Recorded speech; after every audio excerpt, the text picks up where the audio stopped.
नमस्कार, बहुत स्वागत है आपका। आप डिजिटल लाइव देख रहे हैं न्यूज़ नेशन पर। मैं हूं आपके साथ ज्योति और मेरे साथ मेरी सहयोगी लक्ष्मी। लक्ष्मी, छठा चरण बहुत नजदीक है। बिल्कुल बहुत नजदीक है। आज चुनाव प्रचार का शोर थम जाएगा छठे चरण के लिए और 8 राज्यों की 58 सीटों पर चुनाव होना है और ये चरण बेहद महत्वपूर्ण रहेगा क्योंकि कई ऐसे बड़े चेहरे जिनकी साख दांव पर होगी। 889 ऐसे उम्मीदवार होंगे जिनकी किस्मत का फैसला जो है वो ईवीएम में कैद हो जाएगा और इसीलिए 58 सीटों का जब जिक्र होता है तो सबसे ज्यादा भारतीय जनता पार्टी का जिक्र होता है क्योंकि खोने के लिए कांग्रेस के पास इस चरण में ज्यादातर कुछ नहीं है लेकिन पाने के लिए बहुत कुछ है और 58 में से 40 सीटें 2019 में भारतीय जनता पार्टी के खाते में गई थी। ज्योति, इस बार आपको क्या नजर आ रहा है? बिल्कुल, देखिए नजर यही आ रहा है कि जो खोना है वो बीजेपी ने खोना है, कांग्रेस ने सिर्फ पाना ही पाना है। आम आदमी पार्टी जो दिल्ली में लड़ रही है कांग्रेस के साथ मिलकर, उसको सिर्फ पाना ही पाना है। तो बहुत कुछ इंटरेस्टिंग है इस फेज में। क्या कुछ इंटरेस्टिंग है हमारे साथ, देखिए ये पहले न्यूज रूम देख लीजिए।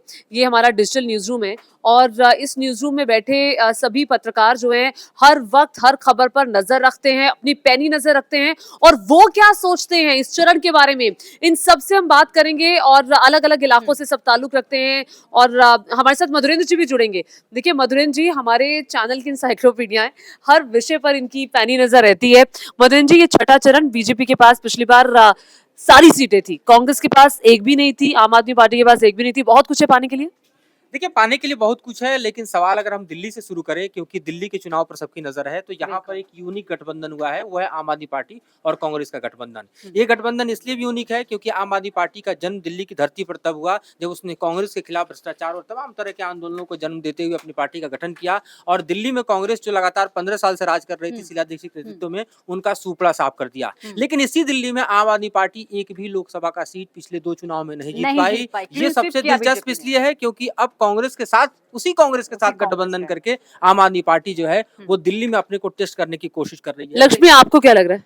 देखिए, फायदा होगा? दिल्ली में इस बार मामला इतना इजी नहीं है। मधुरन जी ने बिल्कुल ठीक कहा क्योंकि इस बार फाइट कई सारी सीटें ऐसी हैं जिन पर बनी हुई है।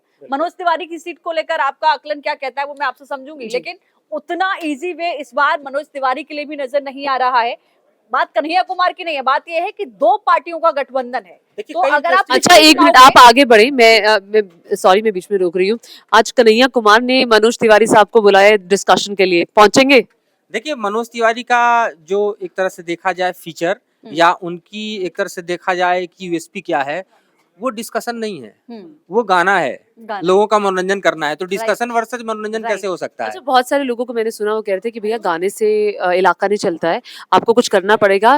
मनोज तिवारी दिखे नहीं है सड़कों पर। आप भी लगातार दिल्ली के अलग अलग इलाकों में जाते हैं, तो मनोज तिवारी यहाँ पर मात खा सकते हैं कि वो जाते नहीं है लोगों के बीच में। देखिए, नॉर्थ ईस्ट दिल्ली की बात करें तो दिल्ली का सबसे पिछड़ा इलाका है। ये वो इलाका है जहां पर लोगों को एक तरह से देखा जाए तो बुनियादी सुविधाओं की दरकार है। और इस इलाके के डेवलपमेंट में अगर देखें हम, तो सिर्फ केंद्र की भूमिका नहीं हो सकती है, राज्य की और साथ तौर पे एमसीडी की भूमिका भी बड़ी मानी जा सकती है। तो सिर्फ अगर ये कह देना कि मनोज तिवारी जिम्मेदार है और पब्लिक उसको एक्सेप्ट कर ली, ये भी संभव नहीं है। और मनोज तिवारी अपनी जिम्मेदारी से पल्ला झाड़ ले, ये भी संभव नहीं है। तो कन्हैया कुमार इसी बीच में खेलने की कोशिश कर रहे हैं। दम रखते हैं क्या कन्हैया, लक्ष्मी, लगता है? देखिए, कन्हैया के साथ कुछ पॉजिटिव फैक्टर हैं तो नेगेटिव फैक्टर मुझे ज्यादा लगते हैं। सबसे बड़ा जो टैग उनके साथ टुकड़े टुकड़े गैंग का जुड़ा हुआ है, वो बच्चे को वो उससे जोड़कर उनको देखता है।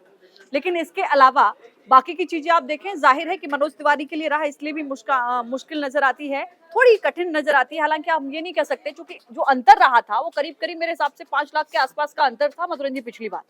इतने वोटों के अंतर लगभग आप देखें तो बीजेपी के कैंडिडेट जो जीते हैं पिछले दोनों लोकसभा चुनाव में, उनका वोट परसेंटेज एबव 50% रहा है, लगभग 55% रहा है। दीक्षित को हराना, मनोज ये इस फैक्टर को हम उस वक्त भी आप डिफरेंस देखिए, उस वक्त भी अगर आप देखिए शीला दीक्षित और जो पांडे खड़े थे आम आदमी पार्टी के, दोनों के वोट बैंक को जोड़ लीजिए तो भी वो मनोज तिवारी से कम होता है। लेकिन एक और आंसर आपने दिया है टुकड़े टुकड़े गैंग का, उस आंसर में छुपा हुआ है उस पूरे ही लोकसभा क्षेत्र का राज, क्योंकि ये वही इलाका है जहां पर दिल्ली में दंगे हुए, ये वही इलाके हैं जहां पर दिल्ली में पोलराइजेशन होने की संभावना सबसे ज्यादा है। क्योंकि हम जानते हैं कि उस दंगे के बाद भी दिल्ली पोलराइज नहीं हुई थी, पर ये इलाका जरूर हुआ था और यहाँ पर वो मामला फिर से जिंदा है क्योंकि कन्हैया कुमार। एक चीज मैं और समझना चाहूंगी, सुषमा स्वराज की बेटी मैदान में है, नई दिल्ली सीट, लोकप्रियता को आप कैसे देख रहे हैं और वहां के समीकरण को आप कैसे देख रहे हैं? क्योंकि पहली बार है, जब भी आपने भी उनको देखा होगा, उनकी वो मासूमियत और उनका वो अंदाज बाकी लोगों से उनको अलग करता है। प्रचार और प्रसार में ये देखो जिस तरीके के और अपने ये तेवर हाँ, अपनाती हैं। और ये नई दिल्ली की वो सीट है जहाँ से खुद अरविंद केजरीवाल विधानसभा का चुनाव लड़ते हैं जी। और उसके बावजूद भी आप वहां पे दमखम रखने के बजाय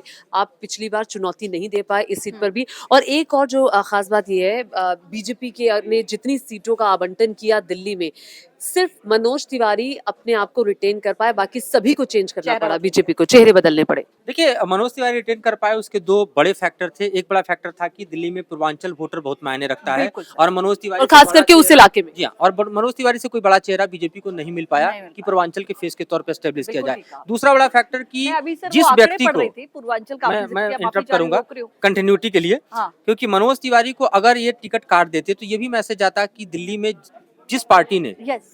प्रदेश अध्यक्ष बनाया मनोज तिवारी को, क्या प्रदेश अध्यक्ष भी इस लायक नहीं है कि वो टिकट को रिटर्न कर पाए? टिकट। तो ये बड़ा सवाल था। अब और दूसरा नहीं, मैं वही देख रही थी, आपने पूर्वांचल मतदाताओं की जिक्र किया था तो कहीं मैं आंकड़ा पढ़ रही थी 1.5 लाख से ज्यादा पूर्वांचल मतदाता उस सीट पर है और उसका एक बड़ा फैक्टर नजर आता है।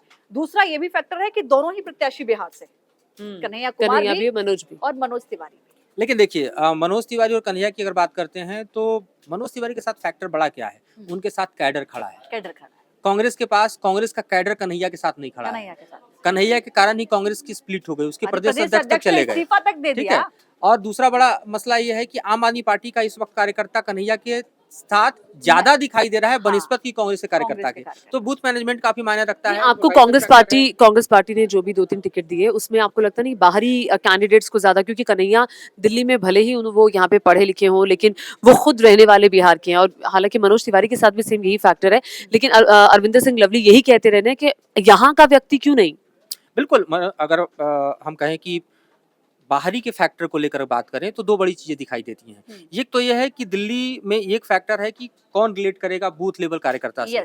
अगर बाहरी है तो रिलेट करना मुश्किल होता है, लेकिन दिल्ली ऐसी जगह रही है जहां पर हम देखें पैराशूट कैंडिडेट लगातार उतारे जाते रहे हैं और उनको वो सफलता भी जीतते रहे मिलती हैं। रही है। जब शीला दीक्षित दिल्ली आई थी उत्तर प्रदेश से तब वो भी पैराशूट कैंडिडेट थी, बिल्कुल उस वक्त भी दिल्ली के कांग्रेस ने उनको एक्सेप्ट नहीं किया था। उस वक्त भी अगर आप याद करें तो रामबाबू शर्मा से लेकर और उस हाँ, वक्त के yes। भगत से लेकर तमाम नेताओं ने खूब बहिष्कार किया खूब था। बहिष्कार उस वक्त के दिग्गज नेताओं की बात करें तो जगदीश टाइटलर और सज्जन कुमार ने कभी सज्जन शीला कुमार दीक्षित ने को एक्सेप्ट कभी नहीं किया, कभी support बावजूद नहीं दिल्ली किया। ने शीला को अपनाया, शीला ने दिल्ली को अपनाया, 15 साल तक राज करी। तो दिल्ली में हमने देखा है कि बाहरी एक बड़ा फैक्टर नहीं बन नहीं। पाता है। ये दिल्ली तो बाहरियों की ही रही है, बिल्कुल। चाहे मुगलों की दिल्ली दिल्ली हो, सबकी है। अंग्रेजों की एक दिल्ली और हो। ऐसा चीज, लगता है आप कि लोगों देश के की लिहाज आजादी से सबकी आप है। लोगों के लिहाज से ये कैसे देखते हैं कि वो पार्टियां, वो आम आदमी पार्टी, वो कांग्रेस पार्टी, आम आदमी पार्टी कांग्रेस पे आरोप लगा लगा के यहाँ तक पहुंची, जिस लेवल तक पहुंची उसके पीछे शीला दीक्षित का जो पतन है उसके पीछे आम आदमी पार्टी का बहुत बड़ा हाथ था, अरविंद केजरीवाल का खुद बहुत बड़ा हाथ था। उसी आम आदमी पार्टी के साथ हाथ मिलाना और उसी आम आदमी पार्टी के साथ मिलकर लड़ना, और उससे भी बड़ी बात यह कि इस बार जो कॉन्स्टिट्यूएंसीज है उस लिहाज से राहुल गांधी जब वोट देने जाएंगे वो आम आदमी पार्टी के कैंडिडेट को वोट देंगे, और जब अरविंद केजरीवाल वोट देने जाएंगे राघव तो वो चड्ढा ने अपने बयान तो में वो कहा भी। हाँ कल ही इसका जिक्र किया कल था, तो वो कांग्रेस कैंडिडेट को वोट देंगे। तो ये एक बहुत बड़ा बदलाव है। ये बदलाव ही तो कांग्रेस का कार्यकर्ता दिल्ली में स्वीकार नहीं कर पा रहा है। अगर ये बदलाव कांग्रेस का कार्यकर्ता स्वीकार करता तो इस गठबंधन के साथ खड़ा होता। इस गठबंधन के साथ ये भी सबसे बड़ा सवाल है कि क्या दोनों एक दूसरे का वोट बैंक शेयर कर पाएंगे। और लवली का भी उस समय ये कहना था, उन्होंने एक प्रेस कॉन्फ्रेंस की थी कि देखिए हमसे नहीं पूछा गया, ऊपर से आप डिसीजन लेकर हमें बता देते हो, हम यहाँ के रहने वाले हैं, लोगों को फेस हम करते हैं। एनीवेज मैं अरविंदर सिंह लवली को बहुत ज्यादा तवज्जो यहाँ 2-3 बार नाम लेके दे दी, लेकिन देना नहीं चाहूंगी क्योंकि वो तो बीजेपी जाके फिर वापस आए, फिर वापस चले गए। लेकिन सवाल यही बात को लेकर है कि जिस कांग्रेस को आम आदमी पार्टी ने अप्रूव किया उसी कांग्रेस के साथ आज चुनाव लड़ रही है। लेकिन दूसरी बात भी हमें याद रखना चाहिए कि दोनों का वोट बैंक सेम ही है, क्योंकि आप देखिए बीजेपी भले ही विधानसभा का चुनाव हार गई, कभी 3 सीटें जीती, कभी 7 सीटें जीती, लेकिन वोट परसेंटेज 2 से 4% का ही हमने उतना फॉल ही देखा, difference रहा है। उससे ज्यादा फॉल नहीं देखा। सीटों में तब्दीली ये भी हो हमने देखा कि इस एमसीडी में भले ही मशक्कत करके आम आदमी पार्टी ने सरकार बना ली हो, लेकिन आम आदमी पार्टी की सरकार के दौरान ही 2 चुनाव ऐसे एमसीडी की हुए जो बीजेपी जीत कर यहीं पर आई और लोकसभा की 7 सीटें जीती। तो बीजेपी का जो वोट बैंक दिल्ली में है वो बड़ा इंटैक्ट वोट बैंक है। दूसरी बात यह है कि बीजेपी का वोट बैंक के साथ आम आदमी पार्टी और कांग्रेस का वोट बैंक भी चला आता है लोकसभा चुनाव में, तभी तो 55% क्रॉस करती है और विधानसभा में 30% के आसपास चली जाती है। तो ये दिल्ली का एक फैक्टर क्या है। ये सबसे बड़ा फैक्टर आप दिल्ली में, क्या मैं देश में ही कहूँ, मोदी फैक्टर भी मानते हैं? क्योंकि देखिए राज्य में कौन चाहिए और देश में कौन चाहिए, ये क्लियर है। ये क्लियर कर काफी लेती है लोगों की जनता बनती है। अपने। ये दिल्ली से बेहतर कोई नहीं समझता, दिल्ली से बेहतर क्योंकि कोई नहीं दिल्ली ने समझता। आईना दिखाया है कि हमको केजरीवाल को विधानसभा में लाना है, हमको सेंटर में मोदी को बिठाना मोदी है। ये को दिल्ली बिठाना का वोटर है जो अपने वोट बैंक के जरिए बार बार ये मैसेज देता रहा है। Yes. आपको लगता है कि 2019 से लेकर 2024 तक दिल्ली में कुछ बदला है? महंगाई क्या मुद्दे के तौर पर आप देख पाए हैं, आप जितनी कॉन्स्टिट्यूंसीज में गए हैं, या बेरोजगारी कोई मुद्दा है, क्या ये इश्यूज हैं या फिर एक चेहरा ही इशू है? देखिए, दिल्ली का जो युवा है ना, वो दरअसल सरकारी नौकरियों पर अपनी जिंदगी को आश्रित नहीं करता है। नहीं उसके करता। पास तमाम स्पेस है काम करने के लिए, बिल्कुल। बिजनेस सेक्टर है, एमएसएमई है, प्राइवेट जॉब्स हैं। यहाँ तक कि दिल्ली का जो एलीट क्लास है वो ज्यादातर फॉरेन की तरफ शिफ्ट फॉरेन किया की है। तरफ से। तो ये ऐसे फैक्टर हैं कि महंगाई कोई बड़ा फैक्टर दिल्ली वालों के लिए दिल्ली नहीं बनता वालों है, के लिए बनिस्बत उनके लिए बनता है जो बाहर से दिल्ली में आते हैं, कि हम्म। उनके लिए रोजगार के अवसर हैं या नहीं है। तो इस स्थिति में देखिए तो दिल्ली कोई इंडस्ट्रियल स्टेट तो है सर नहीं। एक चीज और मैं पूछना चाहूंगी, क्योंकि आपने कहा कि दिल्ली वालों के लिए बहुत सारे ऑप्शंस खुले हैं। यहीं चांदनी चौक सीट की हम बात कर लेते हैं, बहुत क्योंकि सही। चांदनी चौक के लिए सिर्फ दिल्ली नहीं और देश ही नहीं, विदेशों में भी सीट की चर्चा होती है। हर्षवर्धन सिंह का यहाँ से टिकट काटा गया, नया चेहरा प्रवीण जी को यहाँ पर उतारा गया।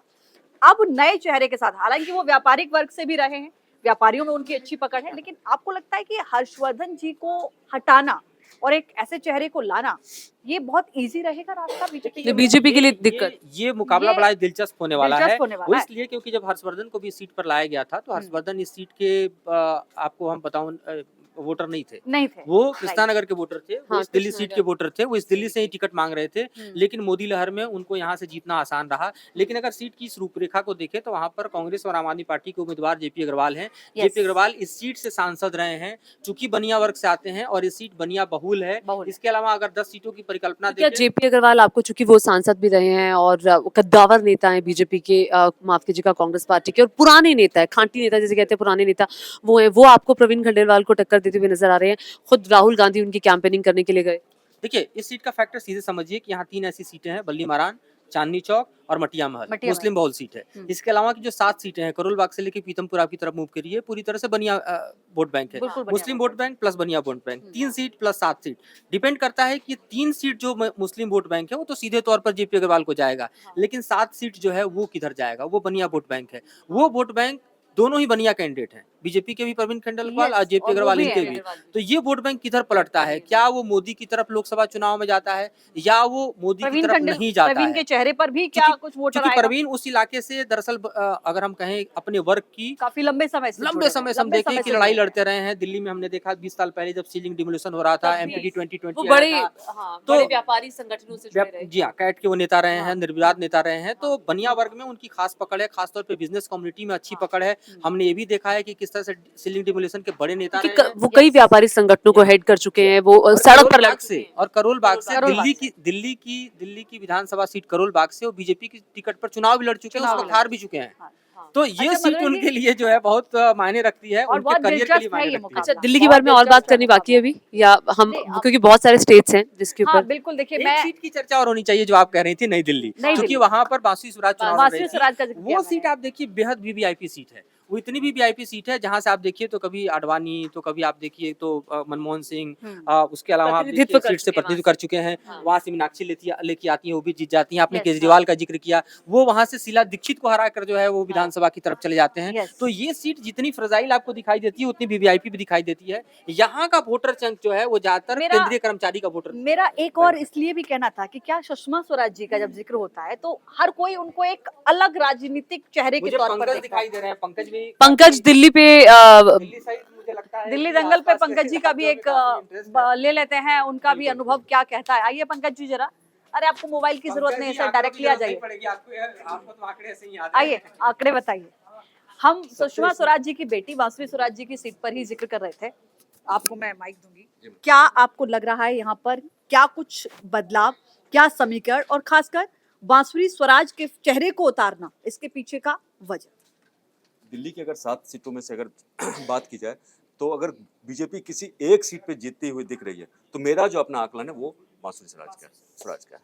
मनोज तिवारी का सीट फंसता हुआ दिख रहा है। बांसुरी अच्छा, स्वराज को एक इस तरह से उनको मिला हुआ है सुषमा स्वराज का पूरा जो विरासत और इस तरह माता फेस वैल्यू का, और वो खुद योग्य उम्मीदवार हैं। अगर बीजेपी में आप देखें तो बांसुरी स्वराज काफी पढ़ी लिखी हैं और समझदार हैं और चीजों को समझती हैं। पॉलिटिक्स में तो अभी भी आई। हाँ, आई हैं। तुमको नहीं हुआ है ना, बिल्कुल मतलब सही बात है, बिल्कुल सही दोनों बात ही क्वेश्चन होने चाहिए, प्लस और है। माइनस। उनकी जो पहचान है वो दरअसल अपनी माँ माता से है, माता माँ से है। माँ से है, आप कह एकदम रहे सही हैं बात है। कि जो लेकिन विरासत वो वाला चेहरा है, हाँ विरासत, उनका- लेकिन उनका वो फायदा योग्य विरासत, नहीं, उस विरासत का योग्य फायदा विरासत। आप होता हुआ सीधे देख रहे हैं। सीधे देख रहे हैं और अच्छा, खुद आपने भी कहा, योग्य आपने योग्य अभी युवा हैं, पढ़ी लिखी हैं और चूंकि इलाकों को चीजों को समझती हैं वो। अभी क्योंकि आपने वो जो सुषमा स्वराज थी वो ग्राउंड लेवल की नेता थी और वो एक अम्बाल। दूसरे से जुड़ी रहती, उनकी उनकी भी- संवेदनाएं थी। बांसुरी तो स्वराज की भी जो मृदुवाणी है, मृदुवाणी है। कटाक्ष करने का भी उनका जो तरीका है, वो बाकी नेताओं से, बाकी महिला नेताओं से थोड़ा अलग लगता है। अलग है। हाँ, एक लिटरेट नहीं, एक हाँ, एक लिटरेट प्रोसेसर, हाँ, एक संवेदनशील जो पॉलिश्ड वो बोलती हैं, जो भी पॉलिश्ड। बोलती हैं तो वो उस भाषा का राजनीति में इस्तेमाल नहीं अगर आप करती। आते हैं तो कभी ना कभी लेकिन किसी मेरा का अगला पल्ला सवाल होता आपसे ये है, अभी आपने बोलते हुए कहा कि जो एक सीट मुझे फंसती हुई दिखाई दे रही है वो मनोज तिवारी की मनोज है। तिवारी की। आपको क्यों लगता है कि ये सीट फंस रही है बीजेपी के लिए? खेला हो रहा है वहाँ। हाँ, तो कैसा खेला? पंजाब पे ये चलेगा। देखिए बेसिकली है क्या, जो टुकड़े टुकड़े गैंग और ये, तो पहले दिल्ली के चुनाव में आप पहली बार, मधुरन जी, मैंने क्या कहा पहली था? बार जब आप भी उस सीट का नाम आता है, टुकड़े टुकड़े गैंग को उसमें पहली बार शामिल किया दिल्ली ही के जाए। राजनीति में अभी तक के माइक दे आपने दीजिएगा। जो दिल्ली की राजनीति को आपने देखा होगा कम से कम पिछले 2 चुनाव में, 14 का और 19 का, हाँ। तो उसमें अब या ऐसे आप कहें जो दिल्ली की राजनीति में केजरीवाल एंट्री के बाद, हाँ। तो केजरीवाल एंट्री के बाद दिल्ली के लोगों का जो मूड था, सो केंद्र में मोदी, राज्य में केजरीवाल, हाँ। ये फेनोमेना था। लेकिन इस बार वो बदलता हुआ दिख रहा है।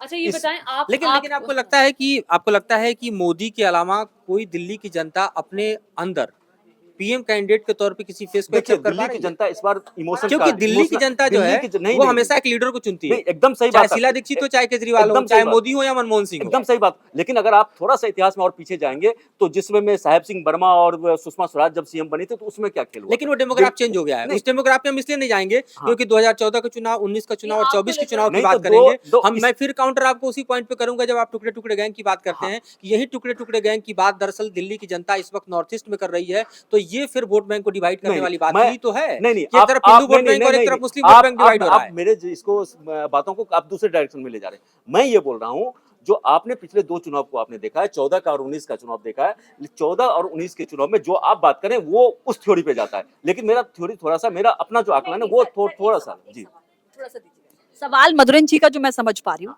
प्रधानमंत्री का तो चेहरा दिल्ली चुनती है, नहीं, लेकिन उस पे मुझे आ- आप 2 फैक्टर ऐसे बताइए जी, मैं उस पे आ रहा जो हूँ। कन्हैया कुमार के लिए प्लस मैं- पॉइंट हो रहे हो और मनोज तिवारी के लिए नेगेटिव। मैं उसी पे आ रहा हूँ। उसी मुझे थोड़ा सा 1 से 2 मिनट का समय दीजिए। तो हमने वो देखा था जो 2014 और 19 का जो वोट हुआ था वो केजरीवाल के लिए वोट हुआ था और इसके बाद मोदी के लिए वोट हुआ था। लेकिन इस बार जो पिछले 6 महीने में और साल भर में जो राजनीतिक घटनाक्रम हुआ है, आरोप प्रत्यारोप का जो दौर आया है, तो अब दिल्ली के जो वो वोटर्स जो जिनको बिजली चाहिए, पानी चाहिए, मुफ्त का इलाज चाहिए, है ना, दिल्ली की सरकार दे सकती है। नहीं नहीं, एक मिनट, एक दिल्ली मिनट। की सरकार तब भी देगी। वो ठीक दिल्ली है। लेकिन दिल्ली की सरकार को, जनता को ये बता दिया गया है केजरीवाल इसको बैठाने में, लोगों नहीं के तो दिमाग में आपको भरने में लगता है, आप जो बात कर रहे नहीं, हैं, नहीं, जो नहीं, अरविंद नहीं। केजरीवाल जेल से आने के बाद जी, कह रहे हैं जेल कि से भाई आने के बाद मैं केजरीवाल के अगर 33 मंत्री आप जेल मुझे में हैं। वोट देंगे तो फिर मैं जेल चला जाऊंगा। क्या अरविंद केजरीवाल, मेरा सवाल ये आपसे भी है और आपसे भी है, क्या अरविंद केजरीवाल के जेल जाने का बीजेपी पर नकारात्मक असर पड़ा है? निश्चित रूप से केजरीवाल भुनाने में कामयाब हुए। आज आप देखिए केजरीवाल ने क्या किया, आप सारे सोशल मीडिया पे देख लिया, अपने माताजी को, पिताजी को, अपने सीएम वाला जो जिसमें कॉन्फ्रेंस वगैरह करते, वहाँ मम्मी पापा को बैठा के वो रखे हुए हैं और ठीक है। इंतजार कर रहे हैं जब दिल्ली पुलिस आएगी। ठीक किसने है, किया? मान लिया जितना एक सेकंड क्या लेकिन नहीं दिल्ली नहीं पुलिस एक ने मना मिनट कर दिया, सर, लेकिन एक केजरीवाल ने मिनट इसे भुना लिया ना भुना एक भुना मिनट लिया। एक मिनट जी, जी। बीजेपी इसका सबसे बड़ा सवाल ये है कि आप भ्रष्टाचार के मुद्दे पर आए और भ्रष्टाचार के मुद्दे पर आप जेल चले गए, पहला। दूसरा ये कि जेल से लौटने के बाद जो स्वाति मालीवाल वाला जो मामला, महिला सुरक्षा की, महिला हित की आप बात करते थे, तो महिला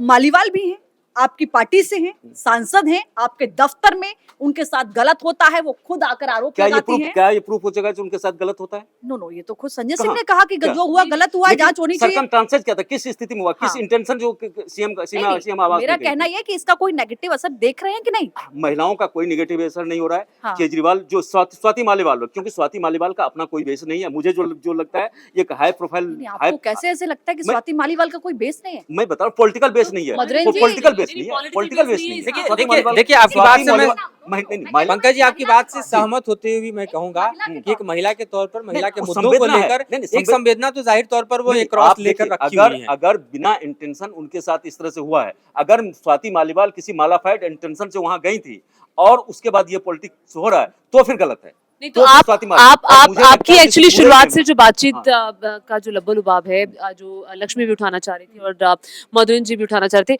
वो लोग जो मालाफाइड इंटेंशन का आपने जिक्र किया, तो आपने ये मान लिया है कि वो इसी नहीं इंटेंशन से गई नहीं थी? नहीं जो अभी आ रहा है, जो बातें मीडिया नहीं में नहीं, चल के आ मेरा रही है, सवाल दूसरा था नहीं, पंकज जी, और एक सेकंड। मैं इसमें बता रहा हूँ। मेरा हाँ, सवाल सिर्फ इतना था हम्म।